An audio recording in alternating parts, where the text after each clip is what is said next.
আমি কালকে রাত্রের গল্প আমাদেরকে শোনাই। বিএনপির একদম শীর্ষ নেতৃবৃন্দের একজন পিসাব চরমনাইকে ফোন করেছেন। কি জন্য ফোন করেছেন? যে হুজুর একটু বসা দরকার। হুজুর কি বলেছেন? হুজুরের জবাবটা আমি শোনাচ্ছি যে ভাই, আপনি তো একজন প্রাজ্ঞ রাজনীতিবিদ, আপনার আগে রাষ্ট্র চালিয়েছেন, আপনাদেরকে বোঝানোর কথা না আমাদের কোন মিশন, আমাদের কোন ভিশন, এটা তো আপনারা বুঝতেই পারছেন। সুতরাং আপনাদের মিশনের সাথে আমাদের মিশন মিলবে না। আমাদের মিশন নিজে এমপি হওয়া না, আমাদের মিশন নিজে মন্ত্রী হওয়া না, আমাদের মিশন হলো আল্লাহর জমিনে আল্লাহর বিধান বাস্তবায়ন করা। সুতরাং আপনাদের মিশনের সাথে আমাদের মিশন মিলবে না। আর চা খাওয়ার জন্য বসা যেতে পারে, মুসলমানের সাথে সম্পর্ক থাকবে, বসা যেতে পারে। হ্যাঁ, আমরা রাজনীতি করি, এটা দাওয়া। আমরা যখন রাজনীতির বক্তৃতা করবো, এটা আমাদের দাওয়া। আমরা যখন আমাদের মিশন নিয়ে যাব, এটাও আমাদের দাওয়া। সুতরাং দাওয়াতের নিয়েতে বসতে পারবো, কিন্তু আসন সমঝোতা নিয়ে আমরা আপনাদের সাথে বসতে পারবো না। কেন? আমাদের মিশন স্পষ্ট। ইসলামী আন্দোলন এমন সংগঠন যে আমরাও যদি ওদিকে যেতাম 20-25 আসন আমাদেরকেও দিত, কিন্তু আমরা শুধু সংসদে যাওয়া আমাদের মাকসাদ না।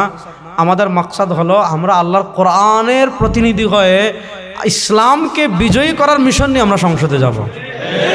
যদি ওই ধারণ, ওই চেতনা নিয়ে যেতে পারি যাব, নচেত যেভাবে আসি চেষ্টা করে যাব। আমাদের কাজ চেষ্টা করা। আমরা যদি না পারি, তাদের পরবর্তী প্রজন্ম পারবে। তারাও যদি না পারে, তাদের পরবর্তী প্রজন্ম একদিন না একদিন এই দেশের সংসদ ইসলামের সংসদ হবে ইনশাআল্লাহ। এই দাওয়ার পিছনে ফুয়েল হলেন আপনারা, তরুণ আলেম যারা। আপনাদের ধারণ ক্ষমতা এখন বেশি, কারণ আপনারা জেনজি, সবচেয়ে জেনারেশন আপডেট। আমিও তো আপনাদের মধ্যেই, আমি তো আর বাইরের কিছু না। হ্যাঁ, এজন্য আমি সবাইকেই বলছি, হ্যাঁ, আমরা হলাম জেনজি, মানে জেনারেশন জেড। আমরা হলাম সবচেয়ে আপডেট ভার্সন, মানে আমাদের পরে আর কোনো ভার্সন নাই। এই জেনজি, আপনারা যারা জেনজি আছেন, আপনাদের কর্তব্য কি? আমাদের এই যে মিশন, আমাদের এই যে ভিশন, যে আমরা ইসলামকে উম্মাহ কনসেপ্টকে ধারণ করে, দেখেন আমরা যখন মাসলাকের প্রতিনিধিত্ব করব, তখন আমরা দেওবন্দি। আমরা যখন আকীদার প্রতিনিধিত্ব করব, তখন আমরা আহলুস সুন্নাহ ওয়াল জামাআহ। কিন্তু আমরা যখন ইসলামের বহির্ভূত কোনো আদর্শের মোকাবেলা করব, সেটা সেকুলারিজম হতে পারে, সেটা ডেমোক্রেসি হতে পারে, সেটা ন্যাশনালিজম হতে পারে, সেটা মানবরচিত তন্ত্রমন্ত্র হতে পারে, সেটা তাগুত হতে পারে, সেটা গায়রুল্লাহর কোনো অনুসারী হতে পারে, গায়রুল্লাহর বিধান মানা কোনো অনুসারী হতে পারে। যখন আমরা তাদের মোকাবেলা করব, তখন আমরা প্রতিনিধি হব উম্মার। তখন আমাদের চেতনা হবে, আমরা যারা তাওহীদ এবং রিসালাতে বিশ্বাসী, আমরা সবাই ওয়ান উম্মাহ, আমরা সবাই এক উম্মাহ। আজকের এই আলোচনা সভা ও নবীন আলেম সংবর্ধনা অনুষ্ঠানে সকাল থেকে শুরু হয়েছে, দিনব্যাপী চলবে। আমি যেহেতু অনেক দূরে যাব, এজন্য আগেভাগে চলে আসছি। যেহেতু এখানে আমাদের মাদ্রাসা, এজন্য আমি রাজি হয়েছিলাম যে দর্শ শেষ করিয়ে যাওয়ার পথে আপনাদের এখানে হাজিরা দিয়ে যাব। যেহেতু আপনারা সবাই আলেম, নতুন আলেম, আপনাদের খিদমতে দু একটি কথা বলতে পারা, এটা আমার জন্য অনেকটা সৌভাগ্যের। এজন্য বলছি, এখন প্রযুক্তির কারণে পুরো পৃথিবী আমাদের হাতের মুঠোয়। বর্তমান সময়ে আমাদের এগিয়ে যেতে হলে, আমাদের স্কিলকে এগিয়ে নিয়ে যেতে হলে যোগ্যতার কোনো বিকল্প নাই। একটা সময় ছিল আপনি বড় আবায়া পড়লে, বড় পাগড়ি পড়লে, হ্যাঁ, গরমকালে আপনি আবায়া পড়ছেন, আবায়ের উপর আবার কোটি পড়ছেন, পাগড়িয়ে পড়ছেন, পাগড়ির উপর আবার রুমালও দিয়েছেন। একটা সময় ছিল গরমকালে আপনি এমন পোশাক পরছেন যে আপনি ঘেমে গোসল করে ফেলছেন, মানুষ মনে করতো মাশাআল্লাহ উনি অনেক বড় আল্লাহর ওলি।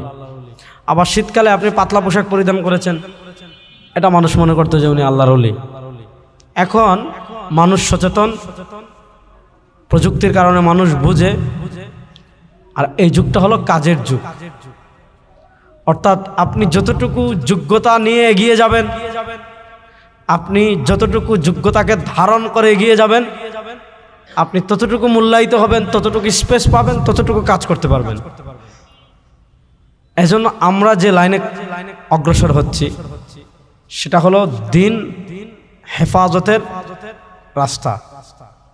অর্থাৎ আমরা ইলমে দিন অন্বেষণের যে মৌলিক কয়েকটা কারণ আছে, তার ভিতর আমি যে হাদিস পড়েছি সেই হাদিস আল্লাহ রাসূল সাল্লাল্লাহু আলাইহি ওয়াসাল্লাম বলেছেন, ইয়ানফুন আনহু তাহরিফ আল গালিন, দিনকে যারা বাড়াবাড়ি করে তাদের বাড়াবাড়ির কবল থেকে দিনকে হেফাজত করা, ওয়াংতিহাল আল মুবতিলিন, বাতিলপন্থীদের অপপ্রচার থেকে দিনকে হেফাজত করা, ওয়া তাউইল আল জাহিলিন, মূর্খদের মূর্খতাপূর্ণ ব্যাখ্যা থেকে দিনকে হেফাজত করে দিনকে সব ধরনের বিকৃতি, সব ধরনের মূর্খতাপূর্ণ ব্যাখ্যা, তারপর সব ধরনের বাতিল ব্যাখ্যা, এগুলা থেকে হেফাজত করে পরবর্তী প্রজন্মের কাছে বিশুদ্ধ ইসলাম, বিশুদ্ধ দিন, বিশুদ্ধ শরিয়া, বিশুদ্ধ আকীদা পৌঁছিয়ে দেওয়া, এটা হলো আমাদের অন্যতম লক্ষ্য এবং উদ্দেশ্য।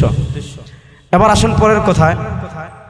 আমরা মনে করি দিন বিকৃতি যারা বাতিল ফিরকা তারাও করে, হ্যাঁ তারা করে অবশ্যই।